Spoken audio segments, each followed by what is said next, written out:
ఈరోజు బండి భగీరథ విషయంలో సీఎం రేవంత్ రెడ్డి స్పందించారు. బండి సంజయ్ ఏమో మా కొడుకుని మేమే సరెండర్ చేశాము, మేమే పంపించామంటున్నారు. ఈయన ఏమంటున్నారంటే మా పోలీసులో పట్టుకున్నారా అని అంటున్నారు.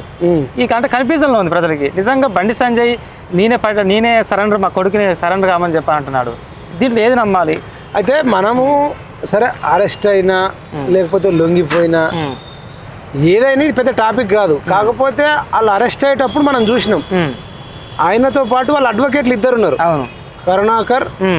కరుణాసాగర్ తర్వాత ఆంటోనీ రెడ్డి అంకుల్, ఇద్దరు అడ్వకేట్లను పెట్టుకొని ఉన్నాడు ఆయన. అది కూడా రోడ్డు మీద నిలబడ్డారు, వాళ్ళు వచ్చి తీసుకుపోయింది చూసినాం. జనరల్ గా పట్టుకోవడం అంటే వీళ్ళు ఎక్కడన్నా దాక్కుంటే డోర్ కొట్టి తీసి అదన్నా బాత్రూమ్ లో దాక్కుర్రా, బెడ్రూమ్ లో దాక్కుర్రా, కింద దాక్కున్నారా, లేకపోతే ఎక్కడన్నా ఎయిర్పోర్ట్ లా ఫ్లైట్ ఎక్కేటప్పుడు పట్టుకున్నారా, రైల్వే స్టేషన్లలో రైలు ఎక్కేటప్పుడు పట్టుకున్నారా, బస్ స్టేషన్లలో బస్ ఎక్కేటప్పుడు పట్టుకున్నారా, లేకపోతే అంటే కార్లో పోతే టోల్ గేట్ దగ్గరనో ఎక్కడన్నా పట్టుకున్నారా, లేదంటే ఎవరైనా బంధువులు ఇంట్లో పట్టుకున్నారా అనేది ఉంటది. వీళ్ళైతే ఆరాంసే ముగ్గురు నిలబడ్డారు.